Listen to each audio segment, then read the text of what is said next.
Hi everyone, welcome back to the channel. Today we're going to address one of the problems that we found when we did the power upgrade on the caravan, which is the Anderson lead that goes to the back for the DC-DC charger. The wiring for it is not heavy enough gauge. Now that's because when the Anderson was originally fitted, it was never fitted with an intention of running a DC-DC charger from it. So it's actually only 8 BNS cabling, which is way too thin for what I need. So what we're going to do is we're going to pull the whole lot out. We're going to put a new cable in there, and we're going to replace the Anderson socket on the back and upgrade it so it's thick enough to deal with the power draw that the DC-DC charger needs. So stick with us and I'll take you along.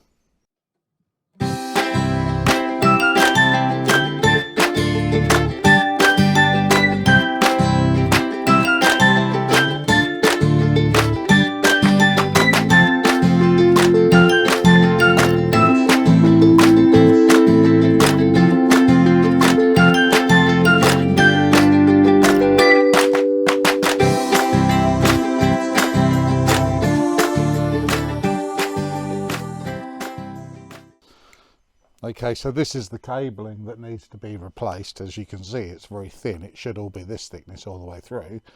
And this is just the thickness from the fuse. So what I intend to do is obviously disconnect this to start with, pull out the wiring all the way through the vehicle.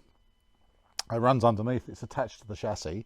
So this video will help people that are planning on fitting an Anderson themselves, that don't want to go to an auto electrician to see what's involved in doing it. But it's a fairly straightforward job. Do need to make sure it's fused up at the battery.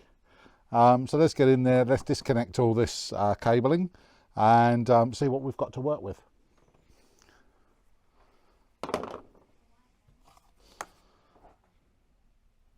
Okay, so it's just this one here and just this one here.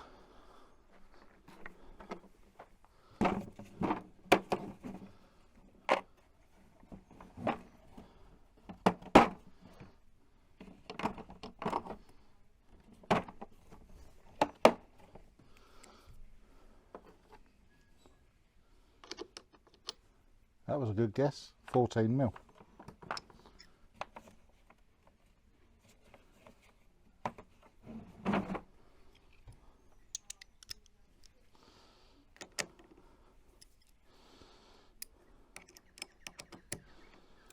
So always start by disconnecting the earth first. If the earth is disconnected, there's less likelihood that you're going to spark across terminals. Now I've got a few things connected here. So let's just make sure we disconnect the one that we want, which is just this one here. I'll put that one back on for now. I haven't disconnected the main battery power to do this job, and the reason I haven't is obviously I'm a mechanic by trade. I'm aware of the precautions that need to be made to do the job without disconnecting it. My advice would be anyone who's a bit unsure, disconnect the battery totally. But for my needs today, I'm going to leave the main battery connected, and I'm just going to disconnect what I need to disconnect, which is just that.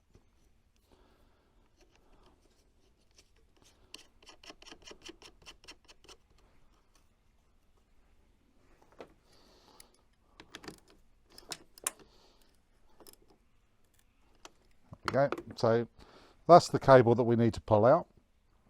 We're going to be keeping this top section, but we're going to be replacing everything else. And as you can see, look how thin it is. So the grade of that cable is nowhere near thick enough. Okay, so we're going to be pulling that out all the way through. It's zip tied in place. What I've done is I've put some cardboard down the side of the vehicle, And the idea of that is I've got a gravel drive, saves me laying around in gravel because it's quite hard on your knees and hard on your elbows. Just makes life a bit easier for me. So let's get this cable ripped out, disconnected at the back.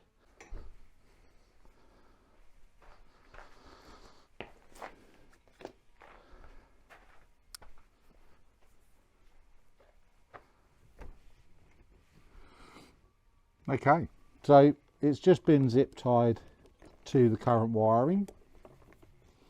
So what we need to do is just to get in there and cut off the zip ties.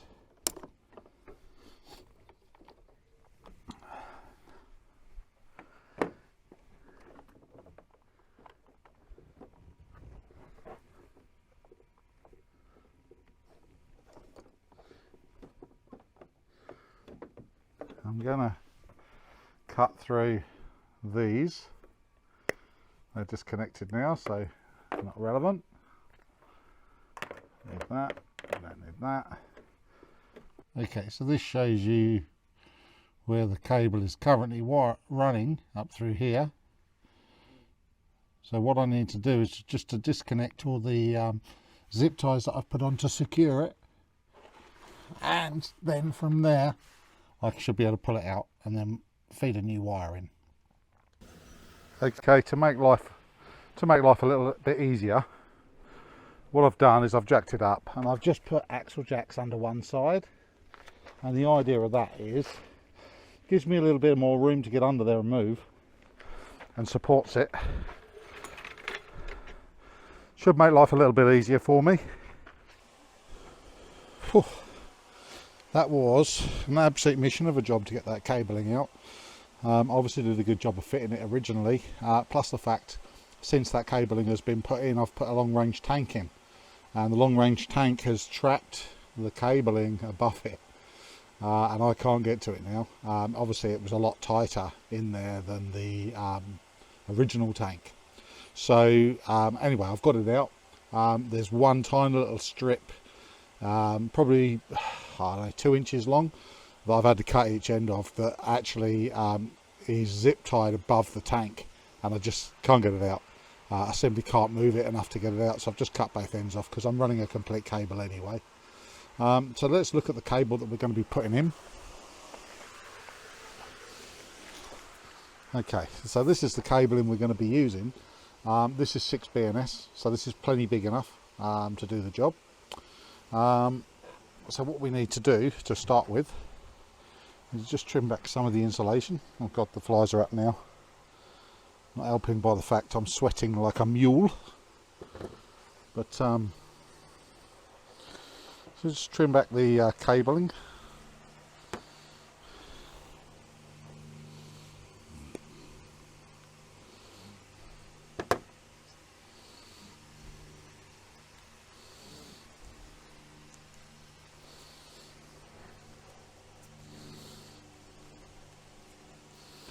That should probably be enough to take back.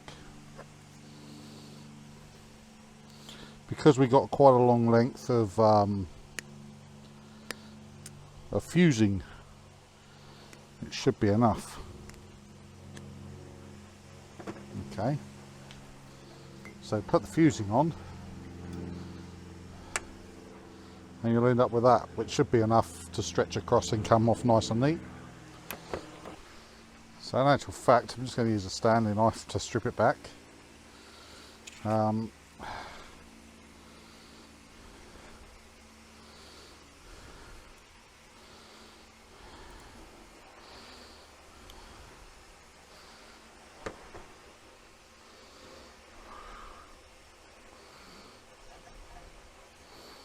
we go.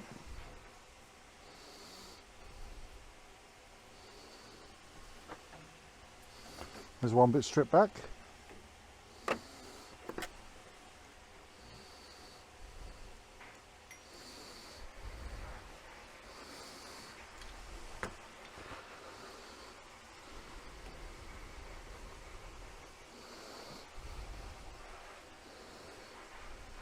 Well, this wire's tough as old boots, this one.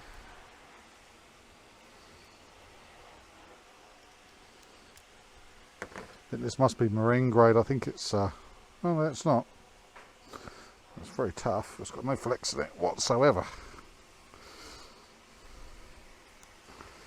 Real trouble cutting the insulation off even. Just come in.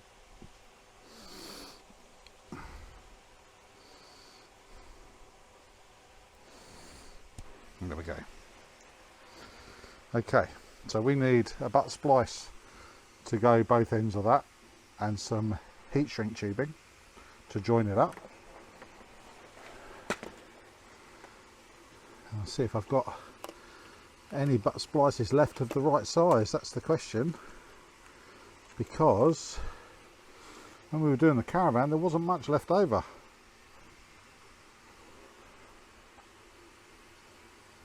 Alright, that's slightly too small, that one.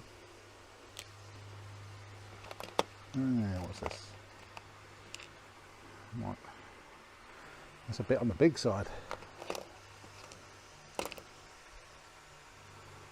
That's too big. Oh, look at that. Perfect for the job. You just need to trim back the length of it because it's too long. I don't know, the other end seems to be a little bit thicker. Let's see if we can get her in there.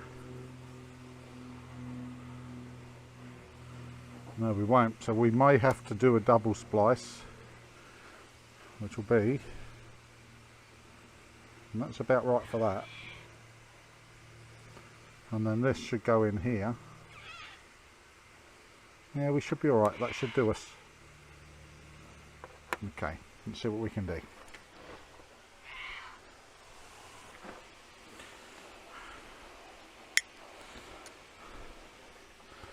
That'll do.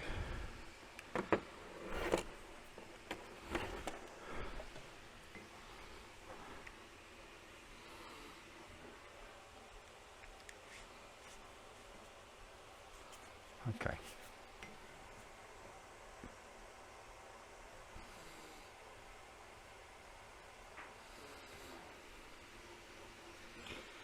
Beautiful. That'll go in.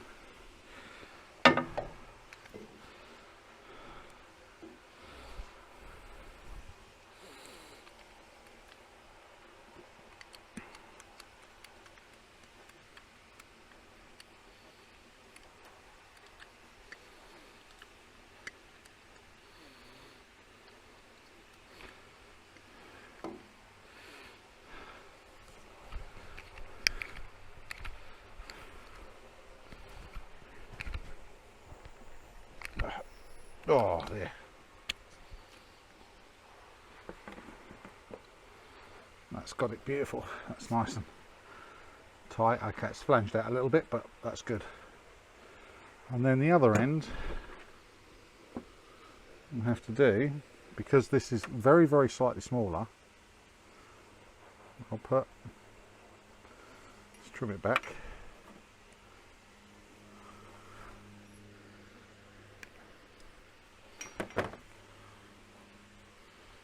Trim it back. Flies are doing my head in.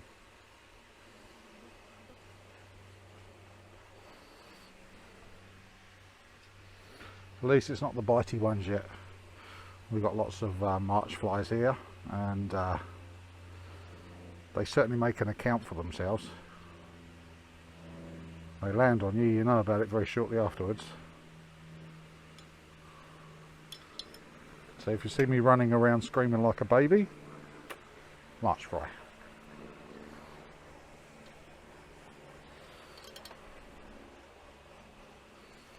Okay, so what I've done is I've put this one on the end of it, and then I intend to put this one in here. Now, really that wants crimping, pre-crimping first.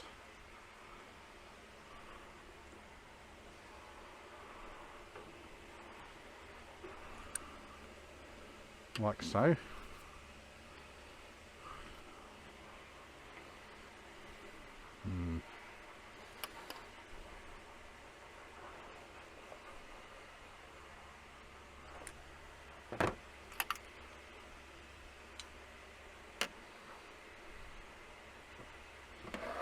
We'll see whether it gets it.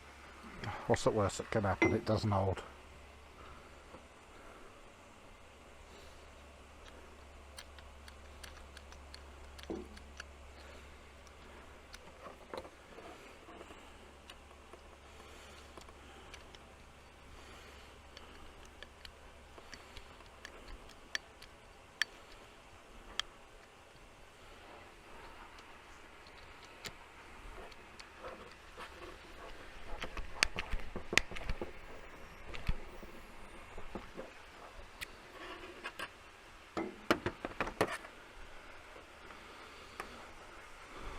That will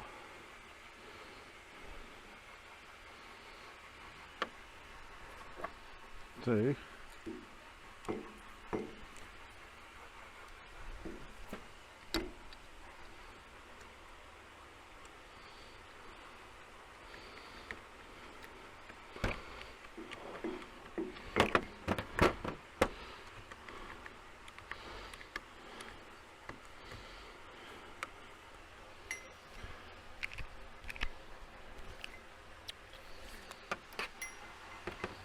There we go. So that's really nicely crimped there. That shouldn't cause us any problems at all. Double crimped.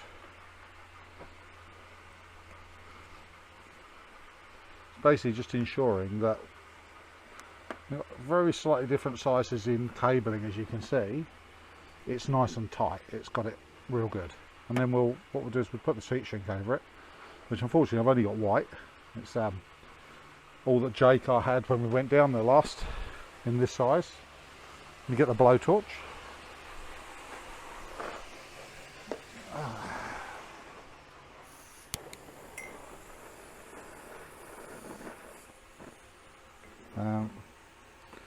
We'll just shrink it up.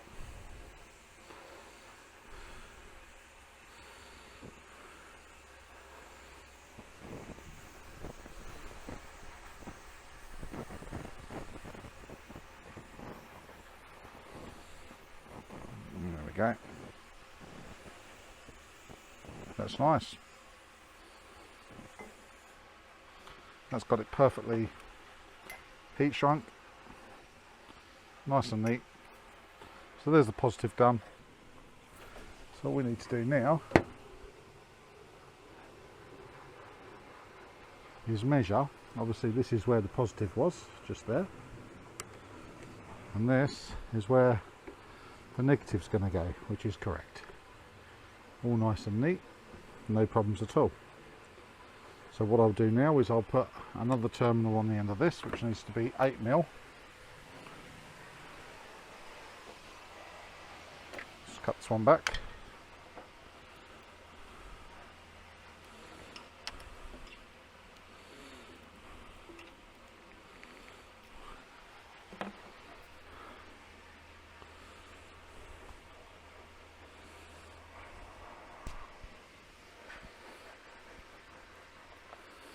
And there we go.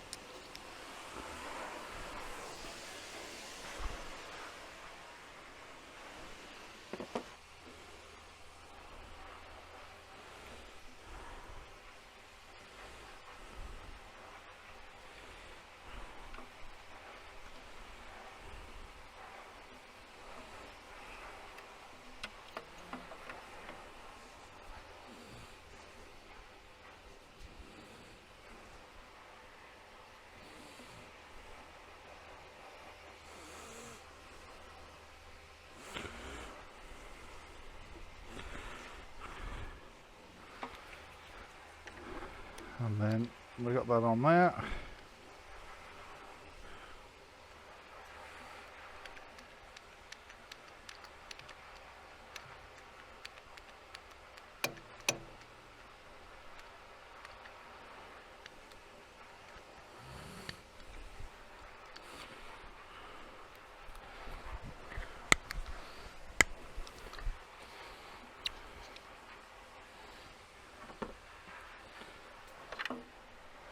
Nice and tight.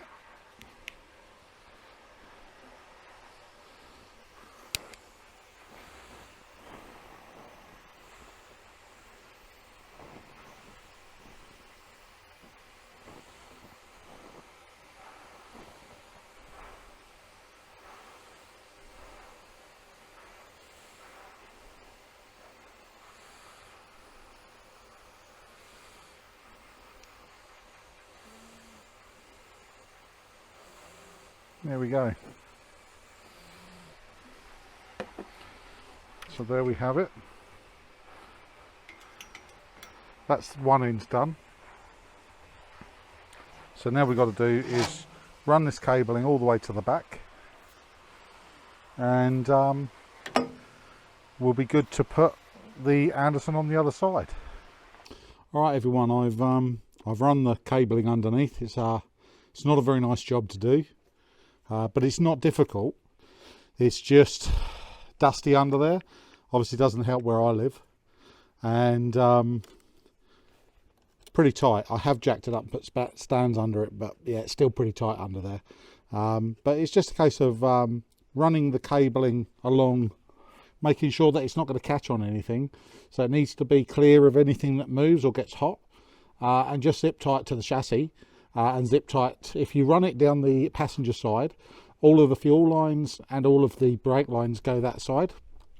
So you can just zip tie your cabling to those lines, and where you get the fuel tank in the way, where you can't get to those lines, what I managed to do, and I will show you in a second, is just tuck a zip tie over the top of the chassis underneath and just zip tight to the chassis. So now what we're going to do is reconnect. So I've reconnected the live first.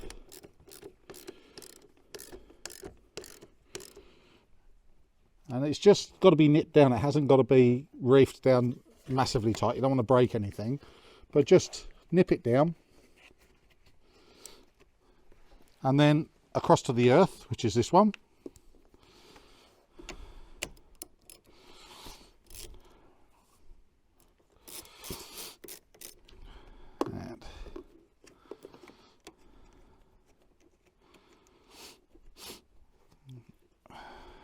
And take the washer off, take this one off because it's sat on top, and then we just want to make it so it's nice and neat.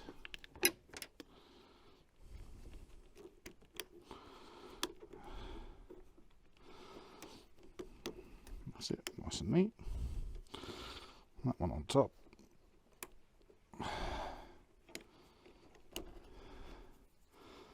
Washer on top, and then your nut back on.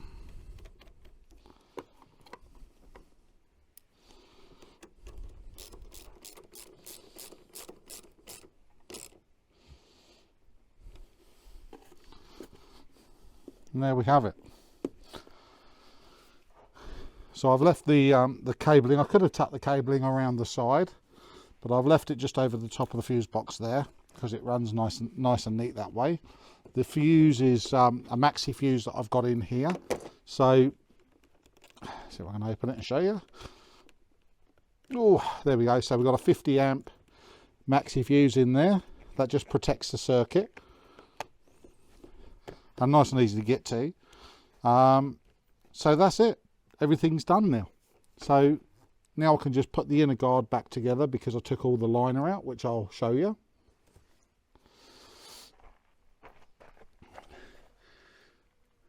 So I'll just put the inner guard back together. So all that is this little bit of vinyl here, or rubber.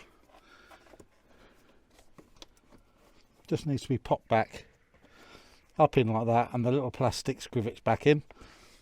That'll then just protect everything. And then it's just a case of cleaning up and getting it back off the jack.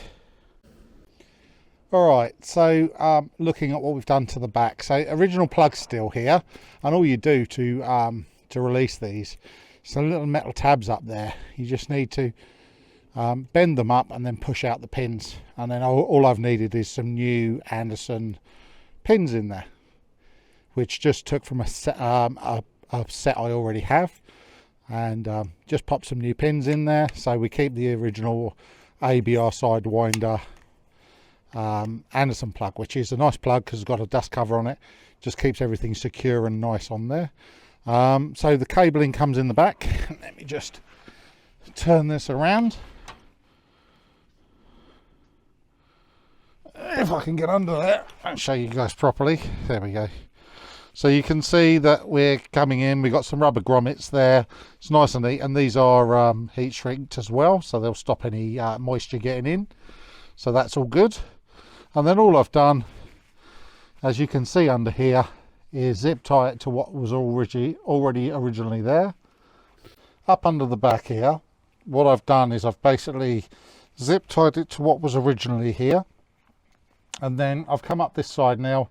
Probably should have come up this side, which is how I'd originally done it. And I'll be honest, I couldn't for the life of me remember why I zipped it up that side, but now I know why, because obviously this side, you've got the shackle there, and I don't want it rubbing on the shackle, obviously. So I've actually put a zip tie around the back of the chassis leg here. So not a problem, it's not going to rub.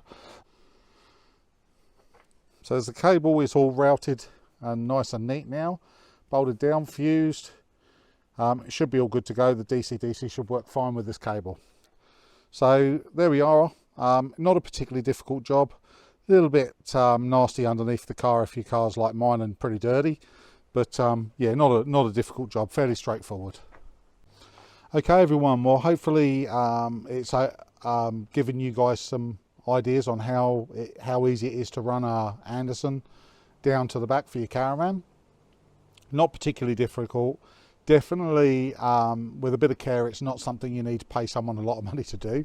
It's a fairly straightforward job. It's probably taken me 2 hours, and that includes pulling out what was there before, which was actually the bigger part of the job, because I had a fuel tank obscuring it and trapping the wiring. So for me, that was a little bit more work. But if you were running it without having to do any of that, it would be fairly straightforward. The only thing I would say to you is does want to be jacked up on one side with some axle jacks under there, just so that you can get under comfortably. You could do it without, but it would be tight. Certainly for someone of my size, it's tight under there. So if you've enjoyed the video, please give us a thumbs up. If you've got any comments to make, any questions, please pop them in the box at the bottom, and we'll get back to you as soon as we can. If you're enjoying the content that we're putting out, please think of subscribing to the channel. It doesn't cost you anything, and it does support us.